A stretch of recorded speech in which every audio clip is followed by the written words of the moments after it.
नमस्कार सभी को। मेरे चैनल में आप सभी का हार्दिक स्वागत है। आज मैं उपस्थित हूँ प्रसिद्ध कवयित्री एवं लेखिका छायावादी नमस्कार सभी को। मेरे चैनल में आप सभी का हार्दिक स्वागत एवं अभिनंदन है। आज मैं उपस्थित हूँ प्रसिद्ध कवयित्री एवं लेखिका महादेवी वर्मा द्वारा लिखित अतीत के चलचित्र के अंतर्गत संस्मरण बालिका माँ दो फूल लेकर। तो आइए इसका कथानक सुनते हैं। फागुन की गुलाबी जाड़े की वह सुनहली संध्या क्या भुलाई जा सकती है। सवेरे के पुलक पखी बैतालिक एक लयवती उड़ान में अपने अपने नीड़ों की ओर लौट रहे थे। विरल बादलों के अंताल से उन पर चलाए हुए सूर्य के सोने के शब्द भेदी बाण उनकी उन्माद गति में ही उलझ कर लक्ष्य भ्रष्ट हो रहे थे। पश्चिम में रंगों का उत्सव देखते देखते जैसे मुंह फेरा कि नौकर सामने आ खड़ा हुआ। पता चला अपना नाम न बताने वाले एक वृद्ध सज्जन मुझसे मिलने की प्रतीक्षा में बहुत देर से बाहर खड़े हैं। उनसे सवेरे आने के लिए कहना अरण्य रोदन ही हो गया। मेरी कविता की पहली पंक्ति ही लिखी गई थी, अतः मन खिसिया सा गया। मेरे काम से अधिक महत्वपूर्ण कौन सा काम हो सकता है, जिसके लिए असमय में उपस्थित होकर उन्होंने मेरी कविता को प्राण प्रतिष्ठा से पहले ही खंडित मूर्ति के समान बना दिया। मैं कवि हूँ। मैं जब मेरे मन का संपूर्ण अभिमान पूंजीभूत होने लगा, तब यदि विवेक का पर मनुष्य नहीं में छिपा व्यंग बहुत गहरा न चुभ जाता तो कदाचित मैं ना उठती।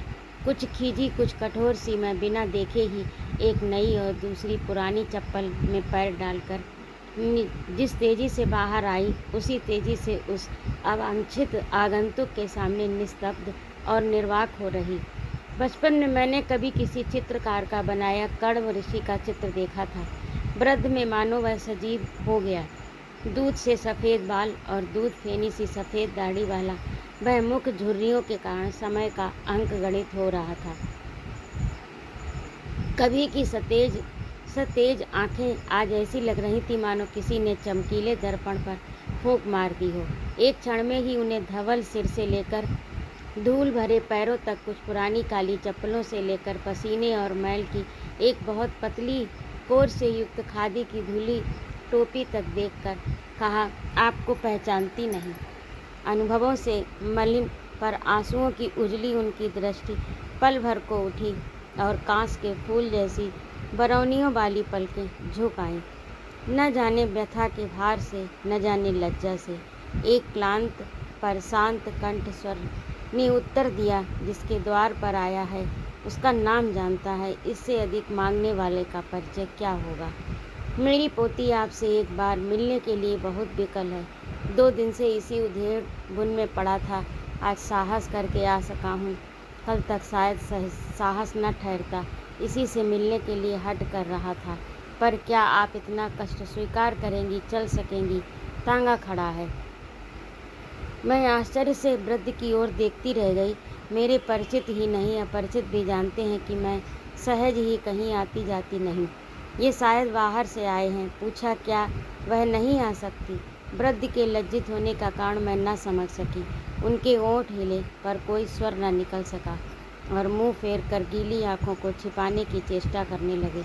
उनका कष्ट देखकर मेरी बीमारी के संबंध में प्रश्न करना स्वाभाविक ही था।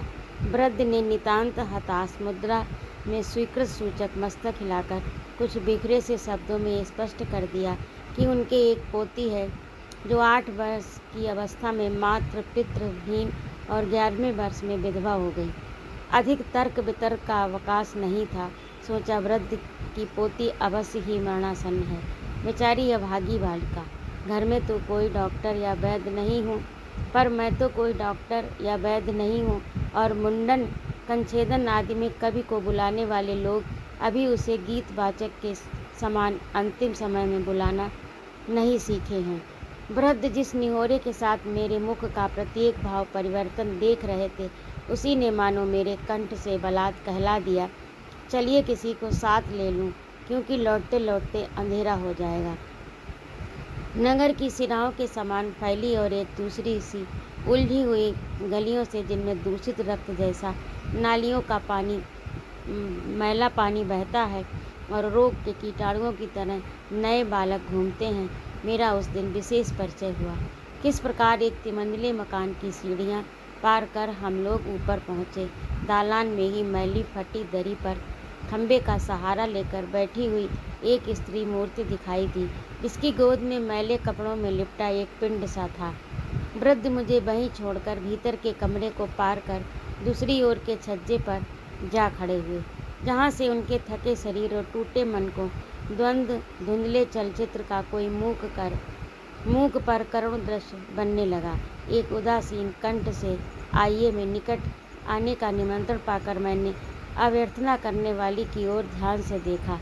वृद्ध से उसकी मुखाकृति इतनी मिलती थी कि आश्चर्य होता था कि वही मुख की गठन, उसी प्रकार के चमकीले पर धुंधले नेत्र और वैसे ही कांपते होठ, रूखे बाल और मलिन वस्त्रों में उसकी कठोरता वैसी ही दयनीय जान पड़ती थी, जैसी जमीन में बहुत दिन गड़ी रहने के उपरांत खोद कर निकाली हुई तलवार।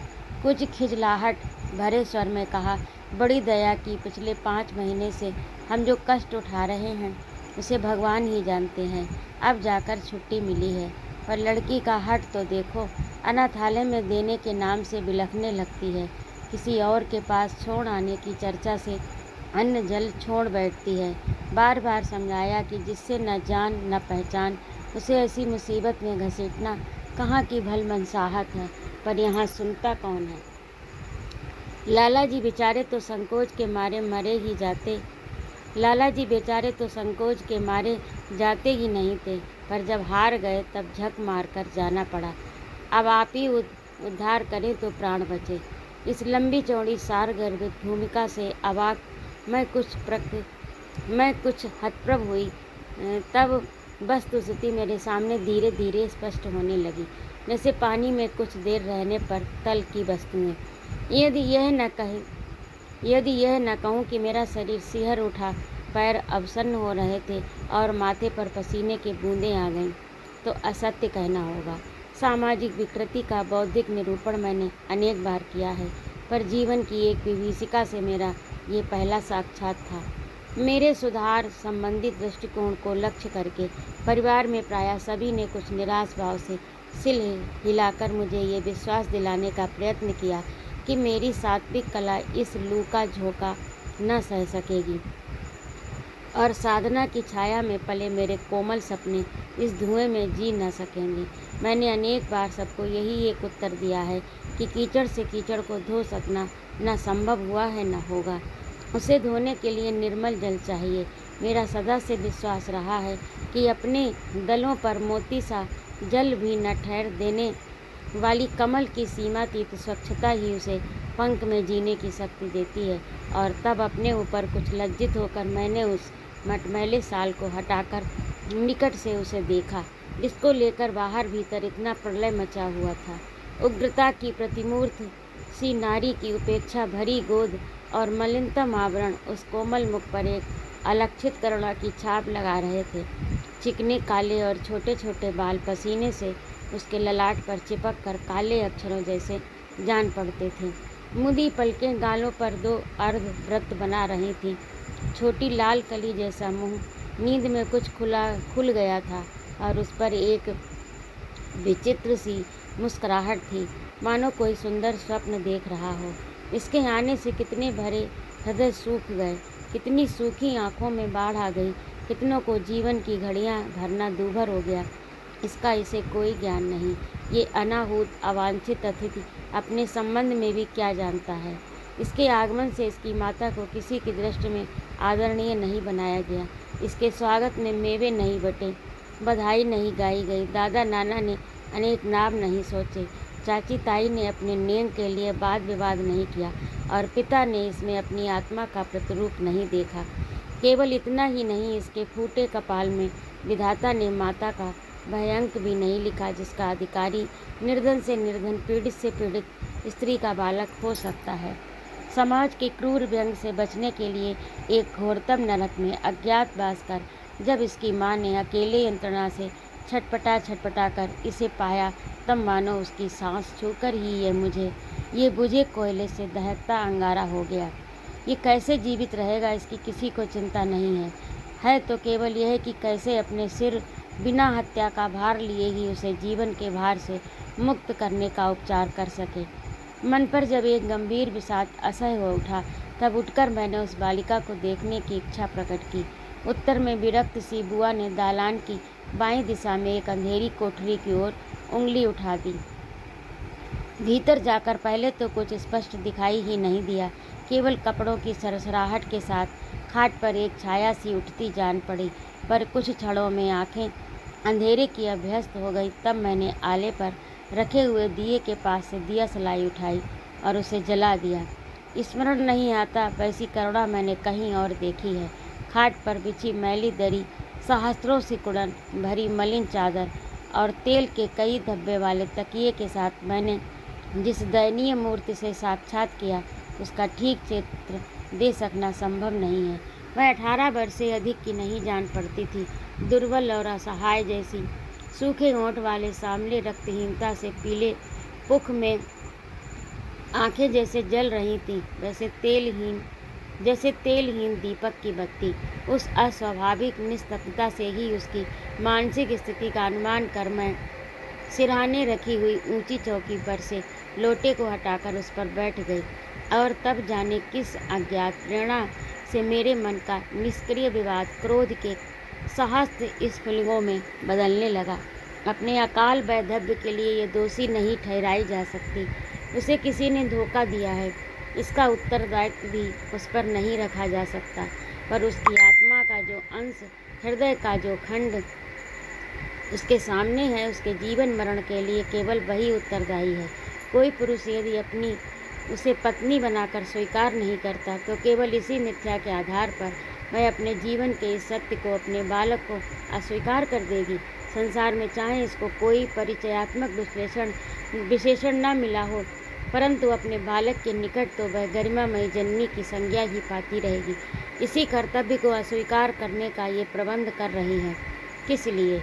केवल इसलिए कि या तो उस बंधक समाज में फिर लौटकर गंगा स्नान कर व्रत, उपवास, पूजा पाठ आदि के द्वारा सती विधवा का स्वांग भरती हुई भूलों की सुविधा पा सके, या किसी विधवा आश्रम में पशु के समान नीलामी पर चढ़कर कभी नीची कभी ऊंची बोली पर बिके, अन्यथा एक एक बूंद विष पीकर धीरे धीरे प्राण दे।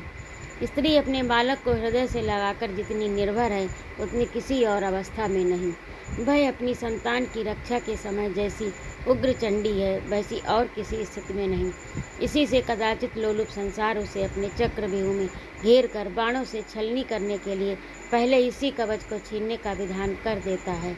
यदि ये स्त्रियां अपने शिशु को गोद में लेकर साहस से कह सके कि बर्बरों, तुमने हमारा नारित्व, पत्नीत्व सब ले लिया, पर हम अपना मातृत्व किसी प्रकार नहीं देंगी, तो इनकी समस्याएं तुरंत सुलझ जाएं। जो समाज इन्हें वीरता, साहस और त्याग भरे मातृत्व के साथ स्वीकार नहीं करता, क्या वह इनकी कायरता और दैन्य भरी मूर्ति को ऊंचे सिंहासन पर प्रतिष्ठित कर पूजेगा? युगों से पुरुष स्त्री को उनकी शक्ति के लिए नहीं, सहन शक्ति के लिए ही दंड देता आ रहा है। मैं अपने भावावेश में इतनी स्थिर हो उठी थी कि उस समय का कहा सुना आज उसी रूप में ठीक ठीक याद नहीं आता, परंतु जब उसने खाट से जमीन पर उतरकर अपनी दुर्बल बाहों से मेरे पैरों को घेरते हुए मेरे घुटनों में मुंह छिपा लिया, तब उसकी चुपचाप बरसती हुई आंखों का अनुभव मेरा मन पश्चाताप से व्याकुल होने लगा। उसने अपने नीरव आंसुओं से अस्फुट शब्द गूंथ कर मुझे ये समझाने का प्रयत्न किया कि वह अपने बच्चे को नहीं देना चाहती। यदि उसके दादाजी राजी न हों, तो मैं उसके लिए ऐसा प्रबंध कर दूं कि जिससे उसे दिन में एक बार 2 रूखी सूखी रोटियां मिल सके। कपड़े वह मेरे उतारे ही पहन लेगी और कोई विशेष खर्च उसका नहीं है। फिर जब बच्चा बड़ा हो जाएगा, तब जो काम मैं उसको बता दूंगी वही तन मन से करती वह जीवन बिता देगी। पर जब तक वह कोई अपराध न करे, तब तक मैं अपने ऊपर उसका वही अधिकार बना रहने दूं जिसे वह मेरी लड़की के रूप में पा सकती थी। उसके माँ नहीं, ऐसी से उसकी इतनी दुर्दशा संभव हो सकी। अब यदि मैं उसे माँ की ममता भरी छाया दे सकूं, तो वह अपने बालक के साथ कहीं भी सुरक्षित रह सकेगी। उस बालिका माता के मस्तक पर हाथ रखकर मैं सोचने लगी, कहीं यह वरद हो सकता। इस पतझड़ के युग में समाज से फूल चाहे न मिल सके, पर धूल की किसी स्त्री को कमी नहीं रह सकती।